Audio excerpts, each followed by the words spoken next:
Tamasata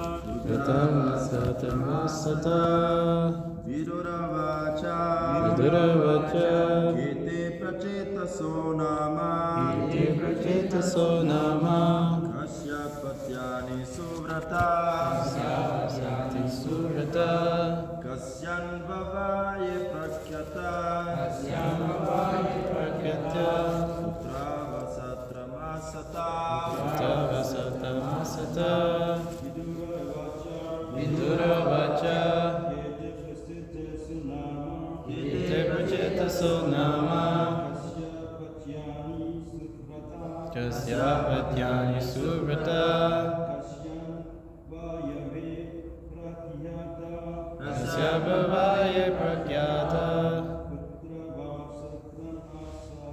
Putravasatramasata Viduravacha Kete Prachetaso Nama Kasya Patyani Suvrata Kasya Bhavaye Prakyata Putravasatramasata Viduravacha Kete Prachetaso Nama Kasya Patyanti Suvrata Kasya Bhavaye Prakyata Putravasatramasata. Word for word, Viduravacha. Vidura and quiet. Ke, Uva, Te, they. Prachetasaha, the Prachetas. Nama, of the name. Kasya, whose. Apyanti, sons. Suvrata, O Maitreya, who have taken an auspicious vow. Kasya, whose. Ambhavaye, in the family. Prakyataha, famous. Putra, where. Va, also. Satram, the sacrifice. Asata, was performed. Translation and purport by His Divine Grace A.C. Bhaktivedanta Swami Srila Prabhupada Ki. Vidura inquired from Maitreya, O great least advanced devotee, who were the Prachetas? To which family did they belong? Whose sons were they? And where did they perform the great sacrifices? Purport. The great Narada's singing in the previous chapter of 3 verses in the sacrificial arena of the Prachetas gave another impetus to Vidura to ask further questions.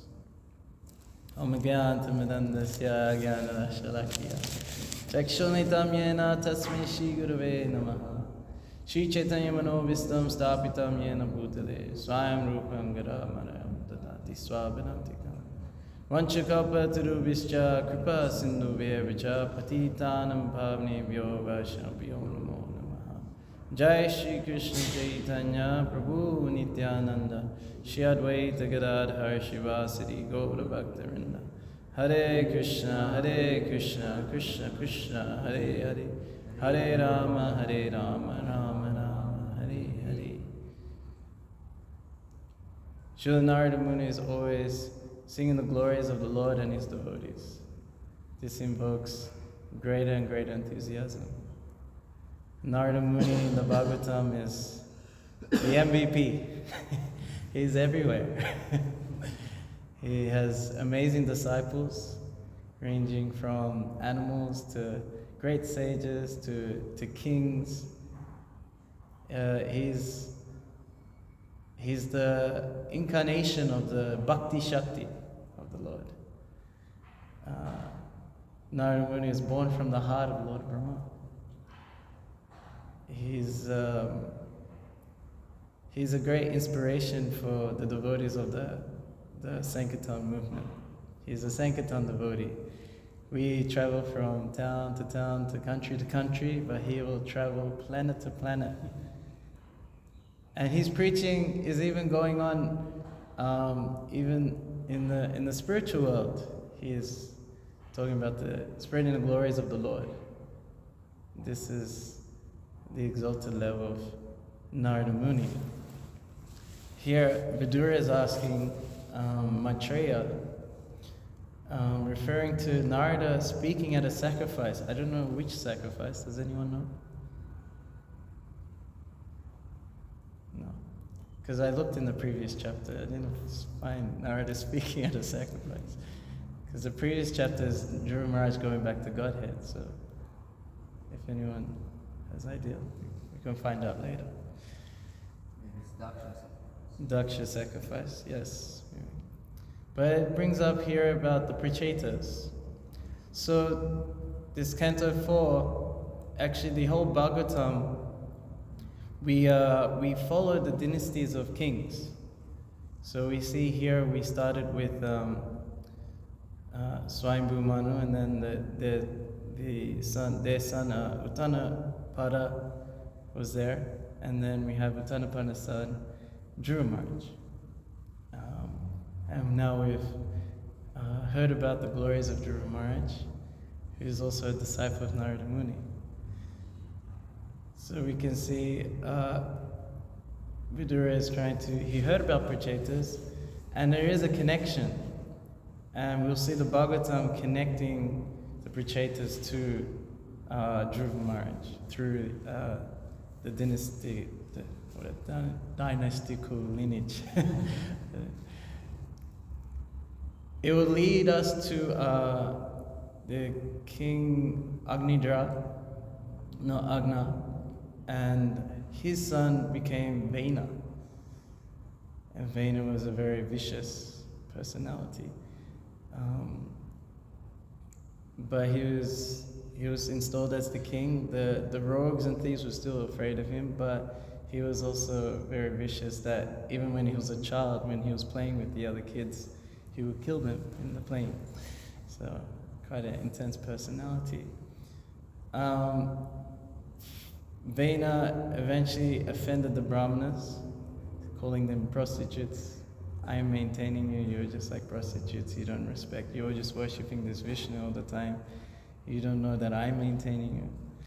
That was a bit harsh. And they killed him by sound vibration. Execution. It says the sound vibration was called hum. So don't do too much humming. You may kill someone. So then we find leading up to the appearance of Prithu Maharaj. This was the Vedic version of cloning.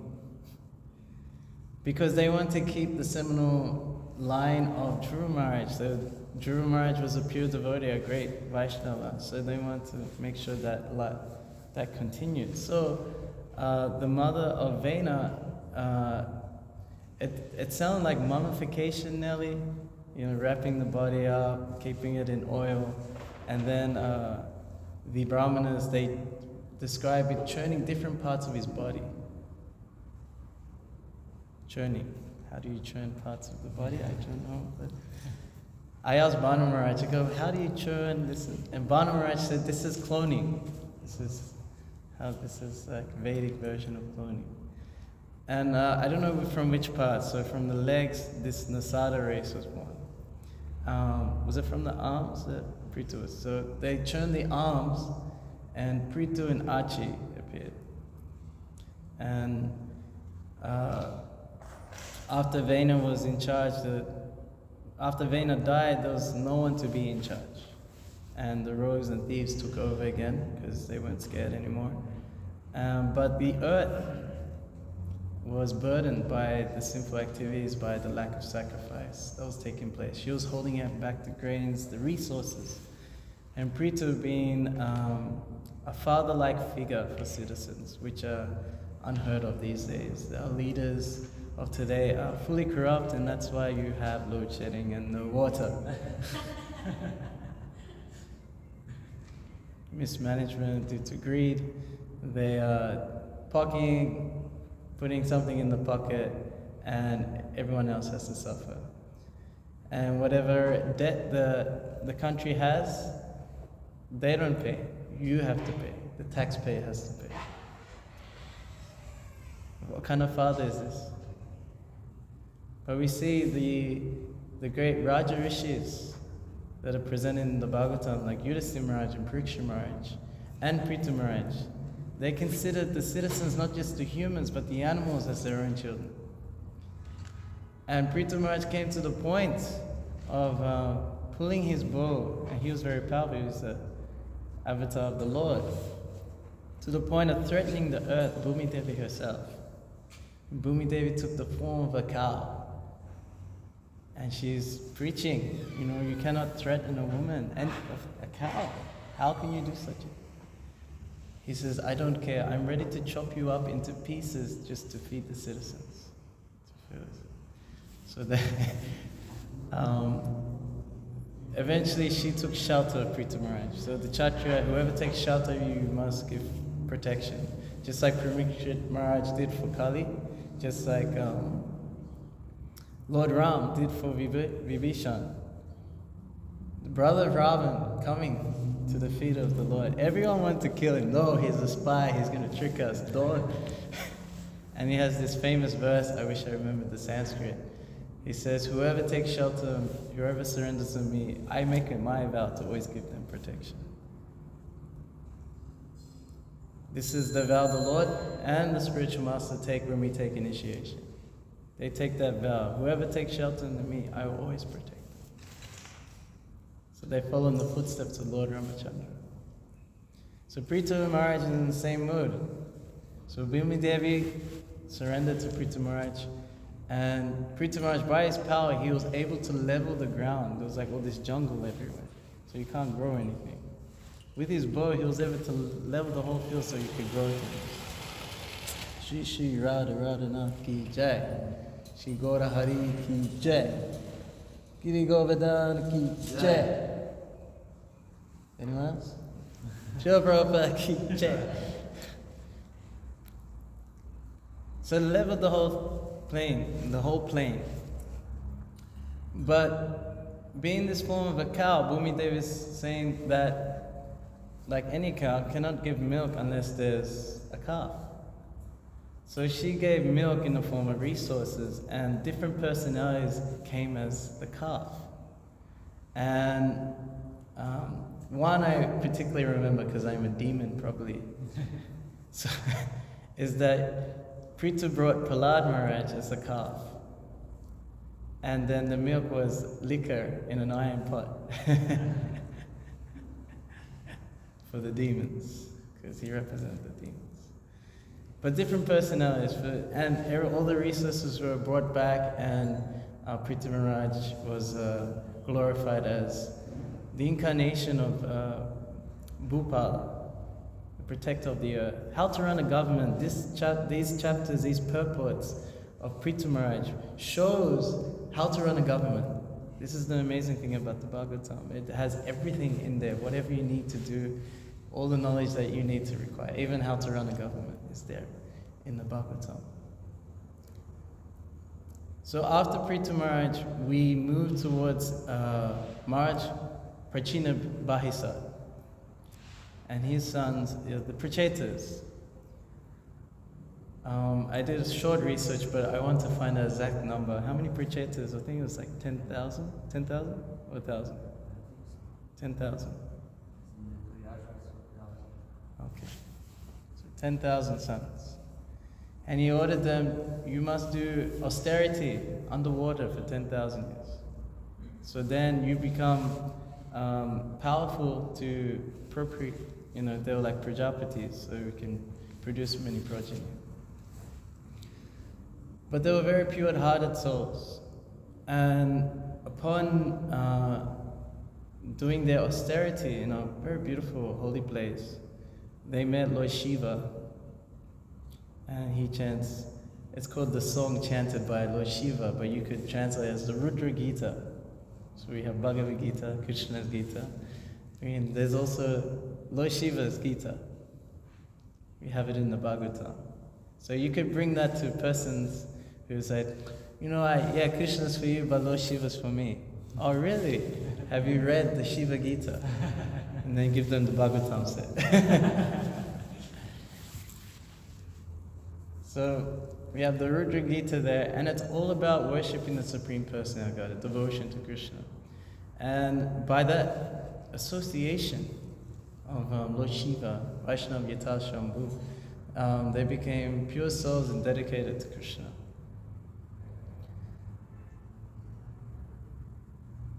After the austerities also, they got to have the darshan of Lord Brahma. And Lord Brahma ordered them to marry the daughter of the Apsara Pramlocha and the sage Kandu. And the child, I think her name was Marisha. So could be in an Apsara, it happens sometimes that they have a child to some sage that they were sent by Indra. They were sent by Indra, they had to bewilder the sage Kadu, and then a child was born, a daughter. She left this daughter, she went back to the heavenly planet and left the daughter to be careful by the trees. And the Lord of the trees, it says, the Lord of the trees, put his finger into the crying baby to give her nectar and sustain her. So I was wondering how the trees raise a child. So actually, it's like there can be there's like personalities that could be in charge of the trees. So from the Gita, we see that the Lord says, I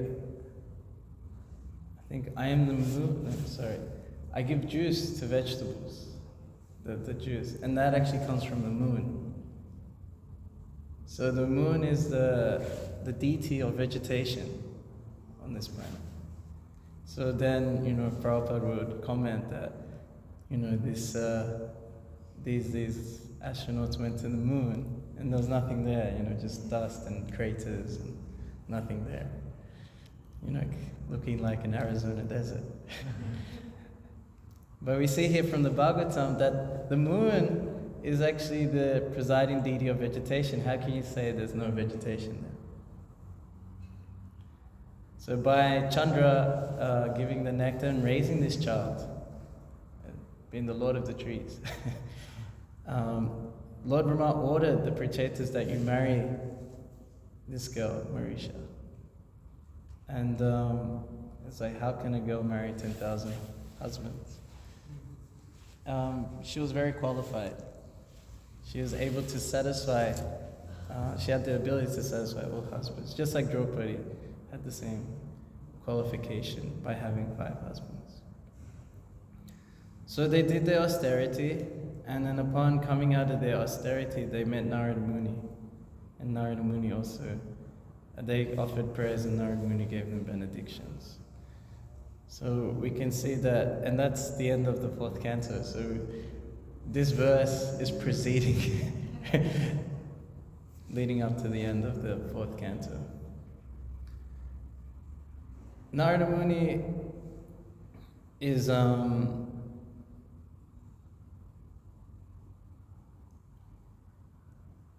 always chanting, glorifying the Lord, and spicing up the pastimes of the Lord. We find that in Krishna's pastimes. When Vasudeva and Devaki were having a son, and then another one, but Narada Muni had to speed up the pastime, because if we had to wait for each son to grow up and be raised, it's going to be a long time to the 8th child appears. So Narada Muni, understanding the purpose of the Lord, advised Kamsa that you don't actually know what is the 8th. Which it depends which way you count. The 8th could be first, and the first could be last. He's like, oh, you're right. And then Kamsa had to do this vicious act of killing the child. And also that increased his sinful reactions building up for him to be taken down by Krishna eventually. we can see Narada Muni as advising different demons to try and take on Krishna. Like this Kala Yavana. He was very powerful. He was born out of a great sacrifice. I don't know, someone was offended by the Yadus. And this Kala Yavana, I can't remember that. Was it a sage who was offended or by the Yadus? I forgot. He was ridiculed. He was ridiculed by the Yadus. So he wanted to have a son who could like strike fear into the Yadus. So on the 18th attempt of Jarasandha, he attacked Mathura with a big Akshauhini. And at the same time, Kalayavana, by the advice of Narada, he was like, I'm looking for someone to fight, you know? Who's the strongest person? He goes, yes, go to Krishna, Yadavadev, the head of the Yadus, there in Mathura. So he came simultaneously with 33, I think it was trillion or million Yavana soldiers. So it wasn't just him alone. And Kali Yavana, he starts chasing Krishna. Krishna is casually walking. It says the yogis, at the speed of the mind, cannot even touch the toes, the tip of the toes of the lotus feet of the Lord. So he's like running, he's sprinting after Krishna, he's like casually walking. And then we find that Krishna, he had another, with one activity he can do many things. He's known as Daksha, expert. And the example given in Nectar Devotion is that he simultaneously killed Kalayavana and delivered Muchukunda. So he goes into this cave where Muchukunda is sleeping. Muchukunda, he was fighting for the demigods. And they were always calling for service. I don't know if you had that feeling sometimes in the temple. You know, temple devotees always get this feeling. It's like, you know, do I ever get a break and just call for service? All I want to do is sleep. So then they were very pleased with his service for fighting. Kartikeya, the commander-in-chief of the demigods, said, what would you like? He says, I just want to sleep. Oh, okay. But he made sure that and whoever wakes me up, they burn to ashes. And they go, okay, tatastu, may you get this. Because Indra always have a problem with the demons and you have to ask him for service again. So he had this benediction, he was sleeping in this cave. Kalyavana, he thought the sleeping person was Krishna and he kicked him. And then on the waking, Muchukunda looked at Kalyavana. And the Bhagavatam says that it's not like fire shot from his eyes and then burnt him up. But actually, just like the yogis, when they want to annihilate themselves, they can invoke the fire, just like Sati did in the Daksha sacrifice. You know, they invoke the fire element within the body, because our body is made of the 5 elements.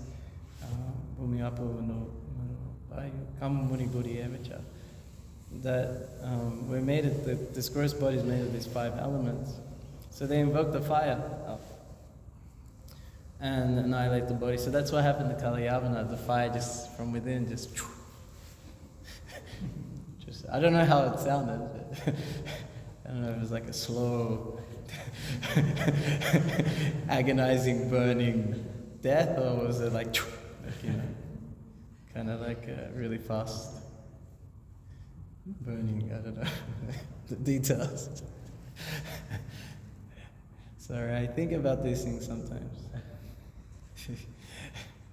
Yeah, the artist thing is, because I thought it was like that. I thought it was like fire, you know, but then you look at Charya and say, no, it actually from within. So, yeah.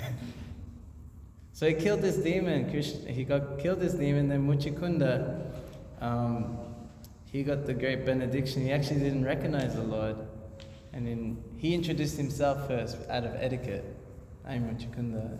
I'm a great fighter, Kshatriya. I was fighting for the demigods, that's why I'm here. And but you look like an amazing personality. And then Krishna introduced himself and he offered prayers. And he wanted his devotional service. And he blessed him. Muchukunda being huge, he saw, because he was from another era, he saw everything else was small too. So we can see how Narada Muni, he paves the way that we can get right deep into Krishna's pastimes. Dealing with demons in amazing ways. Same with Ravana. He was there in every era. Hiranyakashipu, he was like, Hiranyakashipu liked him, and he'd advise him, he'd take advice from him. Even Narada would glorify him, because he knew if he glorified him more, he'd become more proud. So then he was like, So Narada Muni, it's like, I guess in like Indian devotional movies, they always play him out as like a clown character, that he actually doesn't know. He's a troublemaker. But that's totally off. So we should really get the glories of Narada Muni from the Bhagavatam. There's a nice bhajan about Narada Muni I'd like to sing. It's called Narada Muni Bhajana Vina. Maybe you want to play gamun, you can play drum. So maybe you can find it on your phone. Narada Muni Bhajay Vina. Bajay Vina.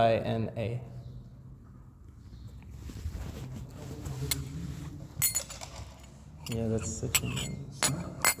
Narada Muni Bhajana Vina. So can we read it together? Okay, everyone got the song? Sing it now.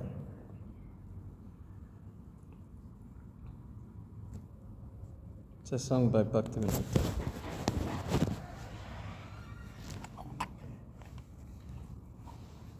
Okay, you all have it? Yes. Narada Muni Bhajana Vina Radhika Ramana Name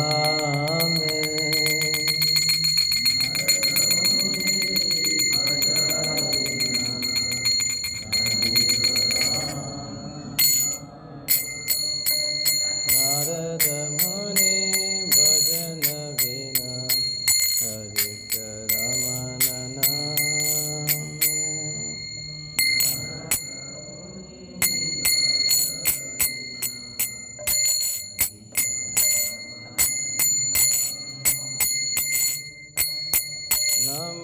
Namamani Udita Hoya Bhakata Gita Same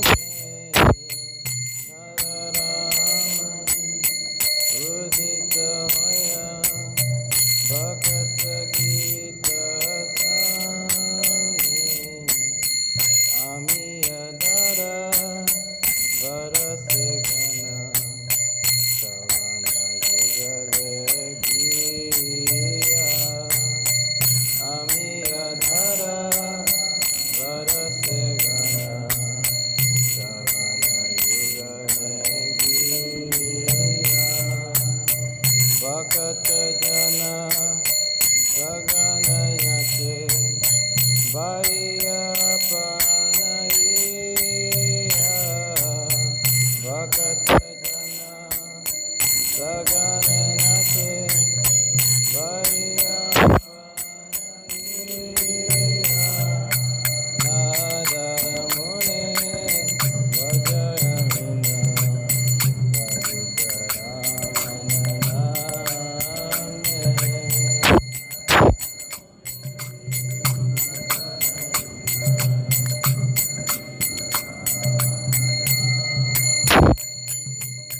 Madhuri Pura Asabapasi Mataya Jagata Jane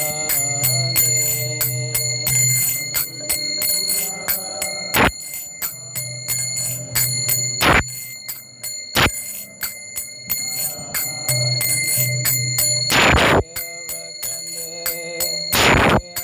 Kevanate Kemate Mane Mane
Srila Bhaktivinoda Thakur ki jai. Sri Narada Muni ki jai. You can read the translation.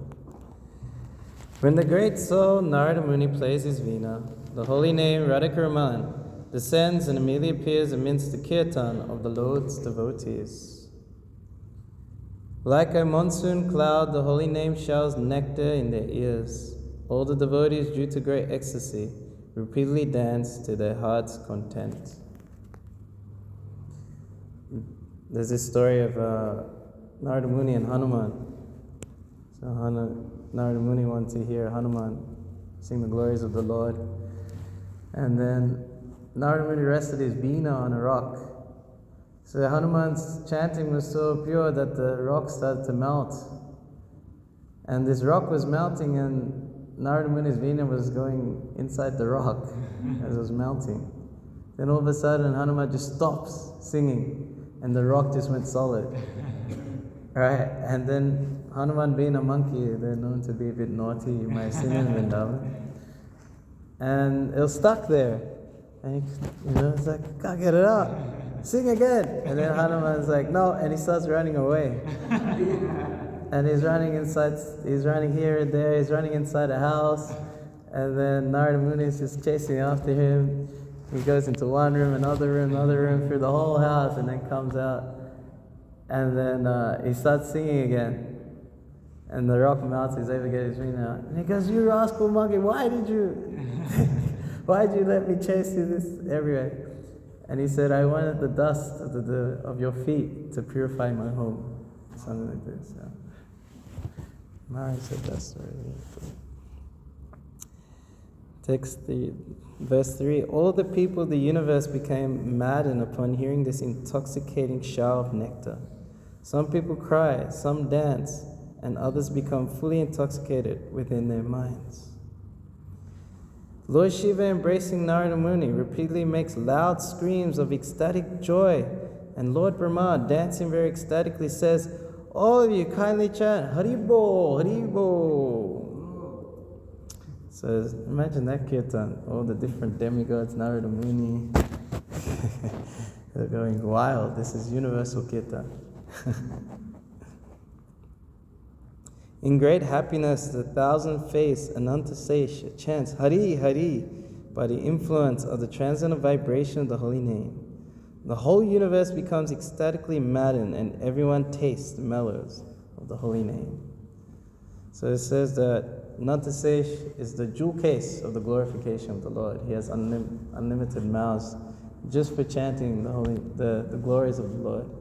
So he's been put into great happiness by Narada Muni's chanting. Thakur Bhaktivinoda, the humble servant of the Lord, says, the holy name of Krishna has fulfilled all my desires by vibrating on everyone's tongue. Bhaktivinoda therefore prays at the feet of Sri Rupa Goswami that the chanting of Harinam may continue like this always. So, when we go for Harinam or when we're preaching, we are not trying to gain public opinion, public popularity. We're not trying to impress them. We are trying to please the previous acharyas, the six Goswamis, Srila Bhaktivinoda Thakur, Srila Bhakti Siddhanta Saraswati Thakur, Gokishore Das Babaji, Srila Prabhupada. We are trying to just please them, be their instruments. So when we go on Harinam, this is our goal. And what is their goal? To make sure that the holy name is on the tongue of every single person. So we may think, oh, they're making fun of us. Hare Hare, Hare Hare. You know, maybe they're teasing you. They're like, what is this Hare Hare? This is pleasing Srila Bhaktivinoda Thakur. And there's also, Prabhupada said that if you go to a place where Harinam is never taking place, Srila Bhaktivinoda Thakur is personally present with you. So you have to find a place where this hasn't. Is there a place in South Africa, you know? There's been no Harinam. Maybe it's in your own neighborhood. Has there been Harinam around your block? Maybe not. So you can do it. You can be the first one. And, you know, Srila Bhaktivinoda Thakur will be personally present with you. Srila Bhaktivinoda Thakur ki. Srila Prabhupada ki. Kantara Srimad Bhagavatam ki jai. Is there any comments or questions?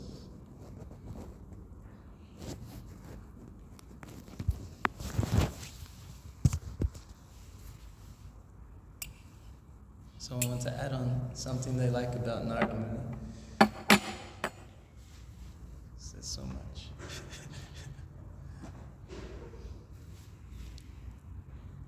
Raghunath Bhattapura?